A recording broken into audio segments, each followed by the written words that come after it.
Hoy voy a hablar de los libros que me he comprado en la Feria del Libro Antiguo y de Ocasión de Castellón. He venido a mi tierra a pasar unos días y estaba la feria, que los libreros son muy simpáticos, hay mucha variedad de libros y a mí me encanta ir a las librerías de viejo y a las ferias de libros antiguos porque encuentro libros que están descatalogados, libros que ya no se editan y sobre todo libros que necesito para el doctorado, para mis artículos o para ampliar mi pensamiento que no puedo encontrar de otra manera. De todos ellos quiero destacar el regalo que me hizo mi madre. Mi madre tiene una biblioteca muy extensa, es ella la que me hizo amar la literatura, amar la filosofía y sobre todo leer. Yo siempre he envidiado su biblioteca y al final conseguí tener la mía propia, aunque le sigo robando libros de la suya, y me hizo este regalazo, que son, en realidad son 5 tomos, pero yo conseguí los 4, que de normal está muy inflado el precio, la gente se pasa muchísimo, pero aquí no solo estaba a buen precio, sino estaba muy buen cuidado, el librero muy simpático y pude conseguirlos por fin. Llevaba mucho tiempo detrás de ellos, pero el precio pues me paraba. Lo bueno de esto es que están bien conservados y aunque falta el 5, pero el 5 sale Simón de Beauvoir, se puso de moda y todo el mundo compraba el 5, que es de la mejor editorial de filosofía que hay. Y hacen ediciones increíbles que se conservan con el tiempo muy bien. Es que está muy bien conservada y eso es lo bueno de esta editorial. A mí me gusta muchísimo. Y está traducido por Valentín García Yebra, que obviamente es uno de los mejores traductores que hay, que yo admiro muchísimo y toda traducción que hace él es maravillosa. Ahora voy a hablar un poquito de ellos. La editorial Gredos publicó los 5 tomos y es un camino que va del silencio a la fe, de la fe a la esperanza y finalmente del sufrimiento humano al amor como forma última de trascendencia. Voy a comentar un poquito por encima los tomos. El primero es El silencio de Dios, que está Camus, Guide, Simone Weil, que son los que me interesan, aunque como veis todos los autores son impresionantes y son muy importantes. Y en este parte del drama espiritual de la modernidad, el silencio de Dios frente al sufrimiento humano. No se trata de un tratado teológico, sino de una lectura existencial de escritores que desde la duda o la desesperación interrogan el sentido de la vida. El tema unificador es la espera. El silencio no implica negación, sino purificación. Moeller afirma que la ausencia de Dios puede ser una forma de su presencia, una pedagogía que obliga al hombre a mirar más hondo. Este primer tomo es el más desgarrador y filosófico porque muestra al siglo XX como un espejo huérfano y al mismo tiempo deseoso de creer. Luego tenemos un segundo tomo que es La fe en Jesucristo, que tenemos autores como Sartre, Henry James, que son los que me interesan, pero como vuelvo a decir y repetir, todos son autores muy potentes y que hay que leerlos sí o sí porque su visión de Dios y de la fe es muy importante. Aquí está muy bien porque este volumen examina la fe como combate, como proceso humano, no como certeza impuesta. Creer no significa refugiarse, sino arriesgarse a amar y a perder. Aquí consigue que la figura pues, de Cristo no aparezca como dogma, sino como un rostro de humanidad, digamos. Luego tenemos el tercero, que es La esperanza humana, que tenemos a Kafka, a Sagan, como he dicho, pues todos son muy importantes, pero yo tengo algunos que son los que me interesan, que voy a leer primero y luego ya los leeré todo, porque son tomos que necesitan mucho tiempo, mucho trabajo de estudio. Y en este, como dice el nombre, va de esperanza. Aunque no invoque a Dios, es ya una forma de oración inconsciente. Aquí demuestra que la literatura moderna mantiene vivo el impulso hacia el bien, aunque no lo nombre divino. Luego tenemos el último tomo que tengo, que es La esperanza en Dios nuestro Padre, que aquí está Unamuno, que es el que a mí me interesa, aunque cuando he estado mirando toda la edición, los demás ensayos son muy muy buenos y creo que muy interesantes. Y aquí este es yo diríamos que el que más me interpela y también es el más conmovedor para mí. Aquí Moeller no idealiza la fe, lo muestra como un camino arduo, lleno de silencios, de reconciliaciones y la literatura de este libro, estos ensayos, lo que te hace es una invitación a reflexionar, a pensar que la esperanza cristiana no elimina el sufrimiento, pero lo transfigura y por eso es tan importante.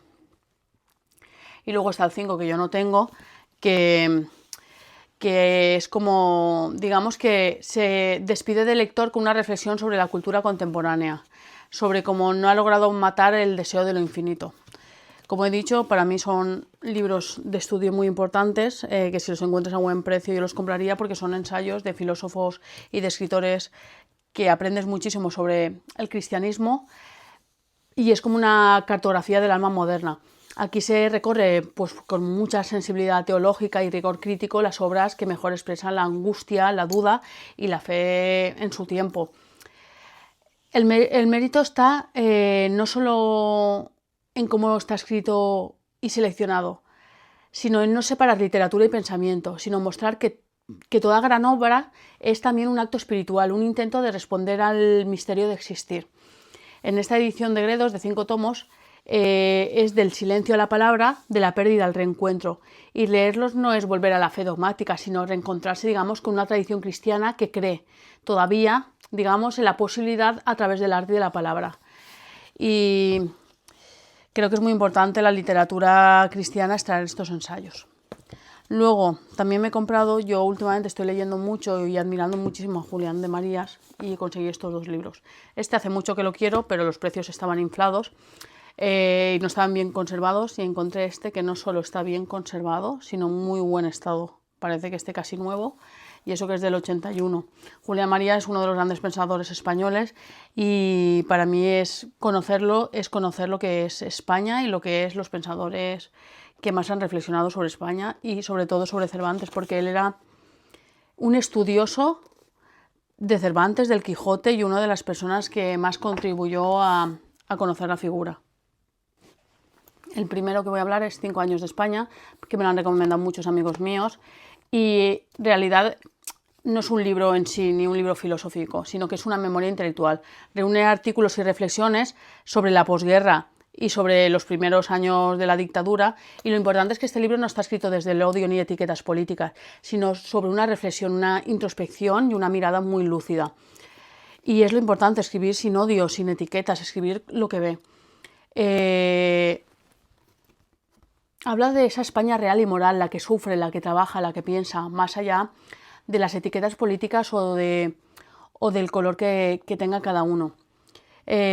Tiene un estilo muy sereno y muy claro que tiene Julián Marías en todas sus obras y defiende la necesidad de reconstruir el país sobre la educación, la filosofía y la confianza. El texto es muy humanista y está lleno de esperanza moderada y lucidez y no hay nada de resentimiento, que es lo que a mí me parece mejor de esta obra, sino desde la fe, la inteligencia y la cultura como caminos de rendición colectiva.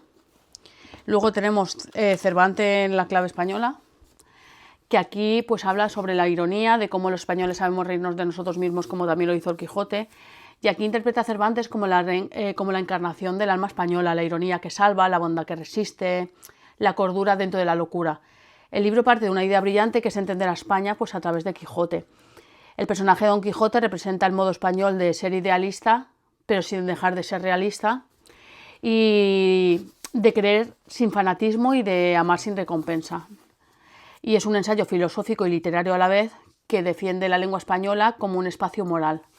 Y por eso es tan interesante y tan potente. Luego tenemos este, Hegel, como queréis pronunciarlo. Aquí en España pronunciamos como nos da la gana, es lo bueno o lo malo.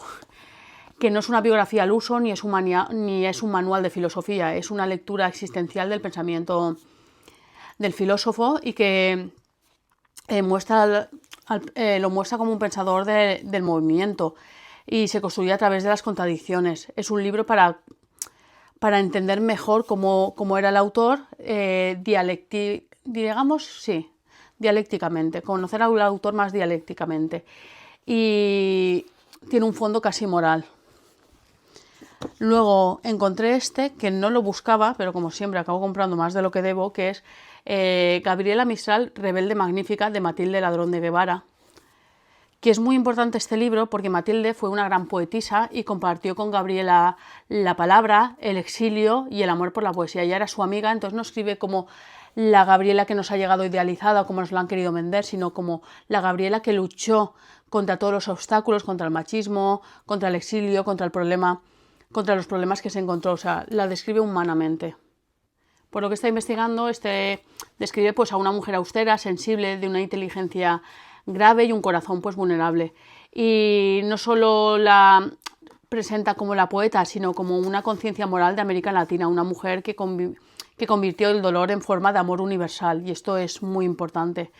El valor más importante de este libro es la mirada femenina y contemporánea. A diferencia de muchos críticos o ensayos sobre Gabriela, muchos escritos sobre varones, pues ella no idealiza ni juzga a Gabriela, la humaniza, habla de cómo ella era y la conocieron, o sea, de una mujer que amó sin medida y que enseñó sin sermonear y que creyó sin dogma.